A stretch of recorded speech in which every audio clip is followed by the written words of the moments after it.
Box. जीवन में सृजनता और उत्कृष्टता दोनों का बहुत महत्व है। हमारी सृजन क्षमता ही हमें उत्कृष्टता की ओर ले जाती है।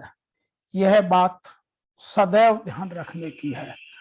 यदि हम अपने जीवन में अपने विचारों में सृजनता को खत्म कर देंगे या उसको विकसित नहीं करेंगे तो जीवन में उत्कृष्टता, एक्सीलेंस नहीं आने वाला। यदि हमें अपने जीवन में एक्सीलेंस लाना है तो अपनी क्रिएटिविटी को, अपनी सृजन क्षमता को बढ़ाना होगा। किसी भी जीवन के किसी भी क्षेत्र में सृजन क्षमता को बढ़ाया जा सकता है और सृजन क्षमता तब बढ़ती है जब हमारा एटीट्यूड, हमारी मनोदशा उसके प्रति तैयार होती है। और सृजन जीवन के किसी भी क्षेत्र में किया जा सकता है। यदि हम प्रबंधन में है तो प्रबंधन में, एजुकेशन के क्षेत्र में है, शिक्षा के क्षेत्र में तो शिक्षा के किसी भी क्षेत्र में, चाहे वो कला हो, संगीत हो, साइंस हो, मैथ हो या लैंग्वेज हो।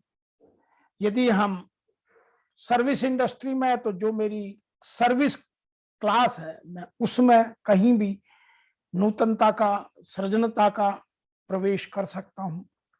यदि मैं पाक कला में हूं, गृहिणी हूं, तो मैं अपनी पाक कला में अपने जीवन में कभी भी सृजनता ला करके नई नई रसोई में भोजन बना करके परोस सकता हूं या परोस सकती हूं।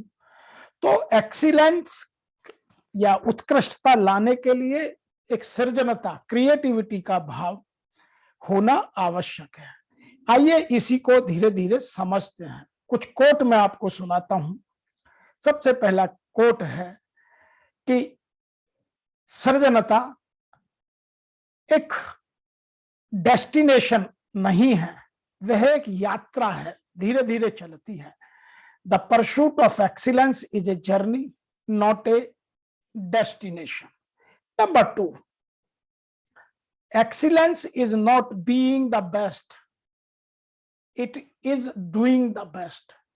यह जिंदगी में सबसे अच्छा बनने की कला नहीं है, यह सदैव अपने जीवन में अच्छा, सबसे अच्छा करने के लिए अपनी मनोदशा को सदैव तैयार रखना है। Number 3, we are what we repeatedly do।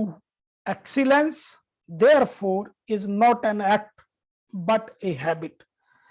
हम वही होते हैं, वही करते हैं जो हम बार बार रिपीटेडली अपने जीवन में कार्य करते हैं। यदि मैं उत्कृष्टता की बात करूं तो उत्कृष्टता कोई एक व्यक्ति काम नहीं है, यह एक आदत है। हर काम में उत्कृष्टता लाने की मेरी मनोदशा का भाव ही मुझे उत्कृष्टता की ओर, एक्सीलेंस की ओर ले जाता है। इसीलिए उत्कृष्टता के लिए मुझे अपने व्यवहार को अपनी हैबिट तक ले जाना है। You change your behaviour up to the habit level. Number next है, excellence is the gradual result of always striving to better. उत्कृष्टता वह है जब रोजाना हम अपने ही बनाए हुए एफिशिएंसी बार को, अपने ही क्षमताओं के स्तर से बाहर जाकर कुछ सृजनता लगाकर, कुछ नया सृजनात्मक कर उत्कृष्टता की ओर जाने लगते हैं। तो यह प्रमुख कुछ मैंने कोट आपको सुनाए। अब मैं आपको बताता हूं कि सृजन क्षमता या हमारी क्रिएटिविटी क्या है। क्रिएटिविटी के लिए सबसे पहले मैं जीवन के जिस भी क्षेत्र में हूं उस क्षेत्र की डोमेन स्किल होना, और डोमेन स्किल नहीं, उसकी एक्सपर्टीज होना आवश्यक है। तभी मैं सृजनता ला सकता हूं, नहीं तो मेरे विचार दूसरों के लेवल में छोटे रह जाएंगे। People will not accept my thought. Number 2, मेरी क्रिएटिव थिंकिंग हैबिट होनी चाहिए। मेरी जो आदत है, जो मेरी स्किल है, जो मेरे कार्य करने का तरीका है, वो हमेशा क्रिएटिव, कुछ नया सोचने की आदत मेरी रोज होनी चाहिए, अचानक नहीं हो सकता। नंबर 3, मैं जब भी कोई काम करूं तो उससे मुझे संतुष्टि, उससे मोटिवेशन, मेरी मनोबल मिलना चाहिए, मुझे जीवन में अपने में आनंद आना चाहिए, मैं एक पैशन की तरह उस काम को आगे बढ़ाऊं, तो आपके जीवन में सृजनता आती है। यदि इन तीनों में से किसी एक की भी कमी हो जाती है तो वह फिर सृजनता या क्रिएटिविटी नहीं कहला सकती। मैं आपको कुछ उदाहरणों के साथ समझाना चाहता हूं। Creativity is the ability to create items that inspire and inform others, often is aesthetically pleasing way. सृजन क्षमता वह है जो हमारी कार्य करने की क्षमताओं को, एबिलिटी को इंस्पायर करती है, लोगों को अच्छा महसूस कराती है और उनके सोचने की क्षमता से अधिक उनको जीवन में संतोष या संतुष्टि दिलाती है। Number 2, creativity is thinking outside the norms और आउटसाइड द बॉक्स। सृजन क्षमता वह है जब हम हमेशा अपनी सीमाओं के बाहर जाकर कुछ नया परोपकार के साथ लोगों के हित के लिए सोचें। It is being able to express oneself in different varieties of his or her area of work, वह चाहे प्रबंधन के क्षेत्र हो, साइंस हो, आर्ट हो, पेंटिंग हो, पोइट्री हो, स्कल्पचर हो, स्टाइल हो, फैशन डिजाइनिंग हो, प्रॉब्लम सॉल्विंग या डिसीजन मेकिंग स्टाइल, कोई भी हो, उन सब में क्रिएटिविटी पैदा की जा सकती है। Number 3, creativity is the ability to transcend traditional way of thinking or acting. सृजन क्षमता वह है कि जो हमारे अब तक के पुरातनवादी सोचने या काम करने की दशाएं हैं, कलाएं हैं, विधाएं हैं, उनसे अधिक करना, उनको बदलना, उनकी लिमिटेशंस के बाहर जाकर कार्य करना, and to develop new and original idea, method और ऑब्जेक्ट। इसमें 3 चीजें होना आवश्यक है। नंबर 1, एक तो नयापन, नूतनता होना जरूरी है, वह किसी का चुराया हुआ ना हो, आपका आइडिया ओरिजिनल हो, अपना हो, और वो चाहे मेथड हो, तरीका हो, या फिर वो कोई ऑब्जेक्ट हो, या कोई फिर आपकी सर्विस हो। तो यह एक सृजन क्षमता का या सृजन करने की विधा का एक तरीका हो सकता है। अब हम बात करते हैं कि उत्कृष्टता क्या है और कैसे पैदा की जाती है। उत्कृष्टता के लिए आपके जीवन में, आपके काम करने के तरीकों में 3 चीजें होना जरूरी है, तब एक्सीलेंस कहलाएगा, उसके पहले नहीं। Number 1, achieving the best. आप अपने जीवन में द बेस्ट अचीव कर रहे हो, चाहे किसी भी क्षेत्र में हो। यदि वो बेस्ट नहीं है, आप बीट द बेस्ट की कैपेबिलिटी और कैपेसिटी में नहीं है, तो फिर वह एक्सीलेंस की श्रेणी में नहीं आएगा। नंबर 2, उसमें कंटिन्यूअल, सतत, निरंतर विकास होना जरूरी है।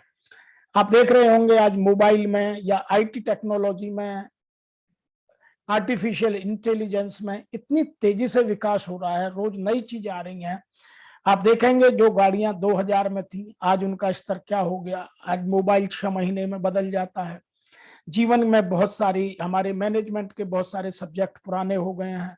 मिलेनियल्स की सोच और बेबी बूमर्स की सोच मिलती नहीं है, तो यह कंटिन्यूअल इंप्रूवमेंट का ही नतीजा है। नंबर 3, एडिंग वैल्यूज और न्यू डायमेंशंस। तो या तो हमारी उसमें कोई वैल्यू एडिशन हो, उसकी जो उत्कृष्टता तब आती है जब उसकी कुछ नई चीज उसमें जुड़ जाए, जो पहले कर रहा था उससे अधिक हमारी सर्विस हो या प्रोडक्ट हो या ऑब्जेक्ट हो या मेथड हो, कोई भी हो, या उसमें कोई नई डायमेंशन आ जाए, तो तब हम एक्सीलेंस को अचीव करते हैं। इन तीनों का कॉम्बिनेशन ही एक्सीलेंस कहलाता है। अब समझते हैं, एक्सीलेंस इज द टैलेंट और quality which is unusually good and surpass ordinary standard. उत्कृष्टता वह है, बुद्धिमत्ता का वह स्तर है, या हमारी गुणवत्ता का वह स्तर है जो एक तो अनयूजुअल है और जो ऑर्डिनरी स्टैंडर्ड से ऊपर उठकर हमें सर्विस, उत्पाद या ऑब्जेक्ट, मेथड या इक्विपमेंट कुछ भी देता है। नंबर 2 की बात हम करते हैं। Excellence is being good at an good thing. It means that you strive to be the best you can be and to do the best you can do. उत्कृष्टता वह है कि जो हमें जीवन में औरों से अच्छा बनाती है। इसका तात्पर्य यह हुआ कि हम निरंतर प्रयास करें कि जो हम सबसे अच्छा कर सकते हैं वह हम क्या निरंतर कर पा रहे हैं। जब निरंतर करेंगे तब हम उत्कृष्टता की ही श्रेणी में आएंगे। नंबर 3, तो क्वालिटी ऑफ बीइंग आउटस्टैंडिंग और एक्सट्रीमली गुड। मेरी सर्विस की, मेरे उत्पाद की, मेरी मेथड की, मेरी मशीन की, मेरी जो भी मैं जिस विधा में हूं, मेरे प्रोफेशन की, मेरे विचार की, मेरी संगीत की, मेरे मैथ की, किसी भी क्षेत्र में मेरी क्वालिटी आउटस्टैंडिंग हो, जो कल तक मैं कर रहा था उससे एक लेवल ऊपर हो, तो वह एक्सीलेंस में आ सकता है। आइए अब इसके बाद हम समझते हैं कि उत्कृष्टता के बारे में कुछ प्रमुख कोट लोग क्या कहते हैं। Excellence is not a skill, it is an attitude. जो प्रबुद्ध जन हैं, जो ज्ञानी लोग हैं, जो अपने अपने क्षेत्र में एक्सपर्टीज रखते हैं, उन लोगों का कहना है कि उत्कृष्टता केवल कार्य करने का ढंग नहीं है या कार्य करने की कुशलता का ढंग नहीं है, यह हमारे सोचने का, हमारे एटीट्यूड का, हमारे मनोदशा का परिचायक है कि मेरी हैबिट किस तरह की है। इसीलिए उसमें कंटिन्यूअल इंप्रूवमेंट होना जरूरी है। दूसरी हम बात कर रहे हैं कि उत्कृष्टता केवल तभी कोई व्यक्ति पा सकता है क्या। Number 1, Excellence is achieved when you care more than what some think is wise, risk more than what some think is safe, dream more than what some think is sensible, and work more than what most people are willing to do. इसका मतलब यह हुआ कि उत्कृष्टता केवल तभी प्राप्त की जा सकती है जब हम नंबर 1, जो बुद्धिमानों का सोचने से आगे की हम अपने काम में केयर लोगों की करें, सावधानी रखें। नंबर 2, रिस्क उतना लें कि लोगों की सुरक्षा का स्तर से बाहर लोगों को लगे, उसकी सीमाओं से आगे का हो। नंबर 3, स्वप्न ऐसा कि कोई भी सेंसिबल व्यक्ति उससे बेहतर कभी ना सोच पाए, और कार्य इतना उत्कृष्ट उच्च कोटि का कार्य का निष्पादन करें कि जो अधिकतर लोग सोच भी ना सकते हैं, उनके सोचने के बाहर हो। तब उत्कृष्टता हम अपने जीवन में, अपने कार्य में, अपने प्रोडक्ट में, अपने तरीके में ला सकते हैं। आइए अब हम बात करते हैं किसी एक संगठन में उत्पादकता के साथ साथ हम उत्कृष्टता लाने का प्रोग्राम कैसे कर सकते हैं। उसके कुछ तरीके हैं, उनमें से हम यहाँ केवल 6 तरीकों की बात करेंगे, क्योंकि हम कहीं ना कहीं किसी उद्योग में, किसी संगठन में काम करते हैं। वह संगठन प्रोफेशनल हो सकता है, पॉलिटिकल हो सकता है, एनजीओ हो सकती है, बिजनेस हो सकता है, एजुकेशन हो सकती है, ट्रांसपोर्टेशन हो सकता है, सर्विस का और भी कुछ हो सकता है, ऑर्गेनाइजेशन में कुछ भी हो सकता है। लेकिन उसके उत्कृष्टता लाने के जो मेथड हैं वो 6 हैं, उनमें एक एक करके हम बात करते हैं।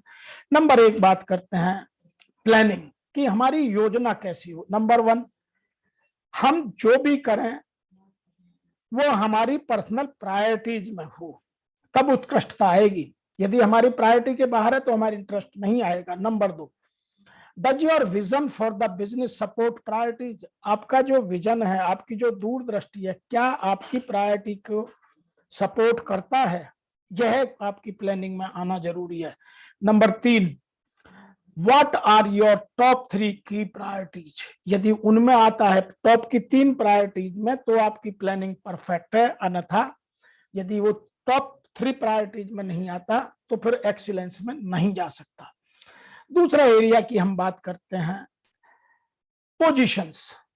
पोजीशंस में क्या करना है हमें। What is the ideal organisational chart, मेरा ऑर्ग स्ट्रक्चर कैसा है, मैं जिस ऑर्गेनाइजेशन में काम करता हूं उसमें हायरार्की क्या है, उसमें जॉब डिस्क्रिप्शन का लेवल क्या है, उसमें जॉब डिजाइन क्या किया है, जॉब सेटिस्फेक्शन लेवल कितना है, और लोगों का एटीट्यूड और काम करने की आदतें उस ऑर्गेनाइजेशन के विजन और मिशन के साथ कितनी मैच करती हैं। नंबर तीसरा स्टेप जो हमें लेना है वो है हमारे लोग, जो हमारी टीम है। Which employ will fit in immediately, आज मैं जिस काम में अपनी में एक्सीलेंस लाना चाहता हूं उसमें मेरा कौन एम्प्लॉय दी बेस्ट फिट बैठता है, किसका टैलेंट वहां मैं यूज कर सकता हूं। Number 2, which current employ might fit with some development, उसमें मुझे नए विकास के कौन कौन सी चीजें और ऐड करनी है ताकि उसको मैं और बेहतर ला सकूं। Number 3, how do you recruit, hire और रिटेन टैलेंटेड पीपल, आप जिस ऑर्गेनाइजेशन में काम करते हैं वहां जो मैं नया रिक्रूटमेंट कर रहा हूं, नियुक्ति कर रहा हूं, वो टैलेंटेड पीपल कैसे ला सकता हूं, टैलेंट को मैं कैसे और डेवलप कर सकता हूं और टैलेंट को कैसे रिटेन कर सकता हूं, इन चीजों पर आपकी ऑर्गेनाइजेशनल एक्सीलेंस निर्भर करती है। नंबर 4 बात करते हैं प्रोसेस, क्योंकि हम कोई भी काम करें, चाहे मैनेजमेंट हो, प्रोडक्ट हो, मेथड हो, मार्केट हो, मनी हो, कोई भी रिसोर्स हो, उस सब में हमें प्रोसेस पूरी करनी पड़ती है। प्रोसेस का मतलब है हमारे काम करने के तरीके, हम किसी भी काम करने की प्रोसेस को उन सब प्रोसेस में कितना स्ट्रांगली और सिस्टमेटिकली तोड़कर छोटी छोटी प्रोसेस में बांटते हैं। उसके लिए 3 चीजें होना आवश्यक है। Number 1, what process need to be updated, मेरी कौन सी प्रोसेस है जिसको मैं अपडेट करके कुछ एक्सीलेंस अचीव कर सकता हूं या क्रिएटिविटी के द्वारा एक्सीलेंस की ओर जाने का प्रयास कर सकता हूं। Number 2, what process need to be created from sketch, ऐसी कौन सी नई प्रोसेस है, डायमेंशन है जिसको मैं स्केच से, उसके बेसिक लेवल से स्टार्ट कर सकता हूं। Number 3, how should your document best practice into the clear processes, कि मैं उसका डॉक्यूमेंट कैसा तैयार करूं ताकि वह जितने लोग उसमें जुड़े हुए हैं हर तक एक ही तरह से, एक ही भाषा में, एक ही अंडरस्टैंडिंग के साथ कम्युनिकेट हो। नंबर 5वां स्टेप है कि मेरी परफॉर्म मैट्रिक्स क्या हो।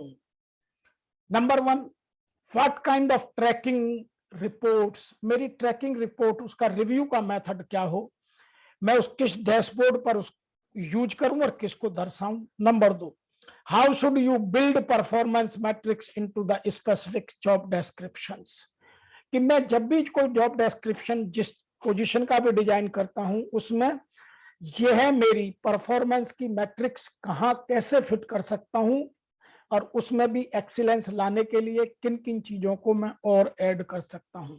Number 3, how should you conduct performance appraisal, जब आप अपनी टीम मेंबर्स का परफॉर्मेंस अप्रेजल करते हैं तो उसकी उत्कृष्टता, उसका एक्सीलेंस लेवल कितना है, यदि वही एवरेज है तो कुछ नहीं होने वाला है। तो मैं अपने परफॉर्मेंस अप्रेजल सिस्टम में एक्सीलेंस कैसे लाऊं, उसमें हर साल नई क्रिएटिविटी क्या क्या ऐड करूं तो मैं ऑर्गेनाइजेशनल एक्सीलेंस की ओर तेजी से बढ़ सकता हूं। नंबर 6 पर बात करते हैं पैशन, लोगों में फायर इन द बेली, उसमें उनके मनोदशा को और बढ़ाना, उनमें उमंग उत्साह कैसे पैदा किया जा सकता है। What will make the journey towards excellence the way of life, मेरी लोगों की, मेरी टीम का लेवल ऑफ एंगेजमेंट कैसे बढ़े, जब तक मैं टीम एंगेजमेंट नहीं बढ़ाऊंगा तो लोगों का पैशन नहीं बढ़ सकता। Number 2, how do you sustain the energy and drive needed to grow the business over time, मैं अपने किसी भी व्यवसाय को, किसी भी व्यापार को, किसी भी अपने ऑर्गेनाइजेशनल ऑब्जेक्टिव्स को तभी अचीव कर सकता हूं जब मेरे लोगों की एनर्जी लेवल सदैव या तो बढ़े या सस्टेन करे, या मैं उनमें एक ड्राइव बार बार एक फोर्स की तरह लगाता रहूं ताकि वो एक्सीलेंस की ओर क्रिएटिविटी के साथ, सृजन क्षमता के साथ आगे बढ़ सकें। या number 3, how can you share your passion for what you do to motivate others. आप लोगों का मनोबल बढ़ाने के लिए, लोगों को मनोदशा को और उत्कृष्ट बनाने के लिए, उनके पैशन को और अधिक तेजी से आगे बढ़ाने के लिए आप लोगों के साथ क्या शेयर कर रहे हैं, उनके फ्यूल क्या ऐड कर रहे हैं, उनका मोटिवेशन लेवल के लिए फूड कुछ भी हो सकता है, तो वह जो मोटिवेशन फूड है आप उसमें कितना ऐड कर रहे हैं, वह इन चीजों को आपकी ऑर्गेनाइजेशनल एक्सीलेंस को आगे बढ़ाने में मदद कर सकता है। तो आज के इस वीडियो में इतना ही। मैं उम्मीद करता हूं कि आपको यह मेरा वीडियो अवश्य पसंद आएगा। आप मेरे चैनल को सबसे पहले बेल आइकॉन दबाकर सुनिश्चित करें कि आपको ऐसे वीडियो मिलते रहें, सब्सक्राइब करें और लाइक करें, ताकि हम आपकी सेवा करने के लिए हमारा